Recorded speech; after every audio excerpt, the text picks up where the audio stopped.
दोस्तों नमस्कार। हमारे YouTube चैनल में आप सभी का स्वागत है। दोस्तों, असम में विधानसभा चुनावों के लिए मतदान की प्रक्रिया पूरी हो चुकी है और इस बार जो है अब तक का सबसे ज़्यादा वोटिंग परसेंटेज रहा। अभी तक जो अंतिम आंकड़े आए हैं उसमें जो है वोटिंग का प्रतिशत चुनाव आयोग ने 85.9% के अप्रॉक्स मतलब लगभग 86% बताया है।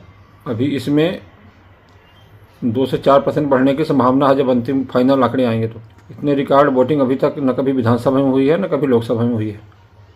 और इस रिकॉर्ड वोटिंग को कांग्रेस ये बोल रही है कि ये जो है एंटी इनकम्बेंसी के कारण जो है इतनी बम्पर वोटिंग हुई है। जब बम्पर वोटिंग होती है तो सत्ता बदलती है। वहीं बीजेपी उसको जो है सरकार को बनाए रखने के लिए जनता का उत्साह के रूप में बताते हुए अपनी लगातार तीसरी बार सरकार बनाने का दावा कर रही है। लेकिन इसी बीच जो है चुनाव के जस्ट कुछ दिन पहले जो है ये वोट बाय CNN न्यूज़ 18 का एक ओपिनियन पोल आया था, उसके आंकड़े देखते हैं अपन।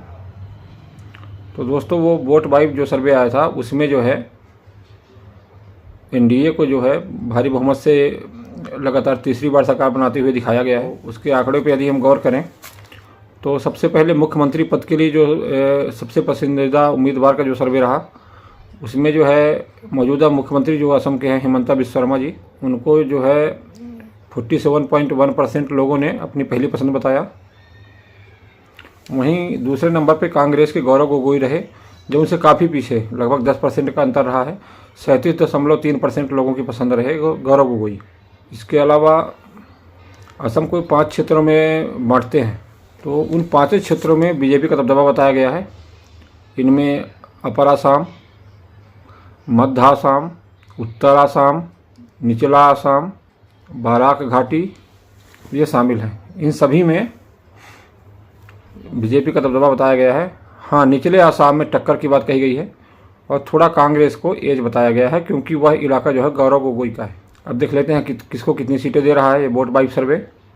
तो वोट बाई सर्वे में जो है बीजेपी गठबंधन को 82 से 92 सीट मिल रही हैं। वहीं कांग्रेस गठबंधन को 30 से 40 के बीच बताया गया है सीटों का जो मिलना है। वहीं बदरुद्दीन अजमल की जो है AIUDF पार्टी को 2 से 4 के सीट के बीच में बताया गया है और अदर 0 से 2 सीट बताया गया है। तो इस ओपिनियन पोल में भी एनडीए गठबंधन की सरकार बनते हुए दिखाया गया है।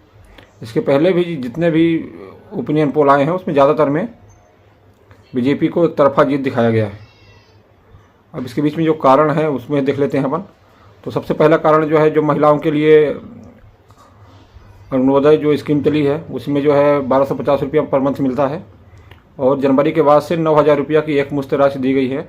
और जो इसमें अग्रिम राशि और प्लस कुछ जो है सब्सिडी के रूप में ऐसे सहायता के रूप में बना करके 9000 रुपया महिलाओं को जिनकी आय 2 लाख रुपया से कम है उनको दी गई है। तो महिलाओं का इस कारण से जो है एक मुश्त राशि मिलने से जैसे पहले उनका परिणाम जो है पॉजिटिव देखा गया है मध्य प्रदेश में, महाराष्ट्र में, तो उसी तरह जो है झारखंड में उसी तरह अनुमान लगाया जा रहा है कि महिलाओं का ज़्यादा वोटिंग करने के लिए बीजेपी की तरफ रुझान रहा होगा।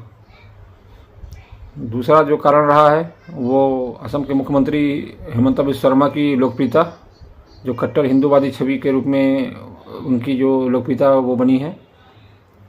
और तीसरा कारण जो है पिछले चुनाव में AIUDF अजमल जी और कांग्रेस पार्टी मिलकर लड़े थे तो वोट का परसेंट 1% से भी कम रहा है अंतर पिछले विधानसभा चुनाव में। लेकिन लोकसभा चुनाव में दोनों अलग मिलकर लड़े तो ये अंतर बढ़कर के 5 से 6% हो गया और अभी जो है फिर से अलग लड़ रहे हैं। तो इसमें मुस्लिम वोटों का जो है बिखराव की संभावना है।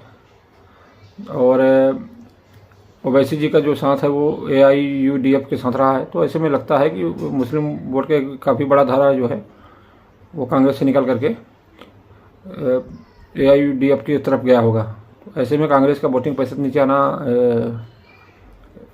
लाजमी है। इस कारण से जो है बीजेपी जो है और भी मजबूत स्थिति में पहुंच गई है, ऐसा इस सर्वे में बताया गया है। बाकी मतगणना के बाद ही मालूम पड़ेगा कि किसकी सरकार बन रही है। लेकिन ज़्यादातर ओपिनियन पोल अभी जो है एनडीए बीजेपी के पक्ष में ही अपना सर्वे बता रहे हैं। तो ये रहा वोट वाइब सर्वे का छोटा सा विश्लेषण। वीडियो पसंद आए तो लाइक सब्सक्राइब जरूर करिएगा। बाकी मिलते हैं आप किसी अगले वीडियो के साथ में, तब तक के लिए नमस्कार।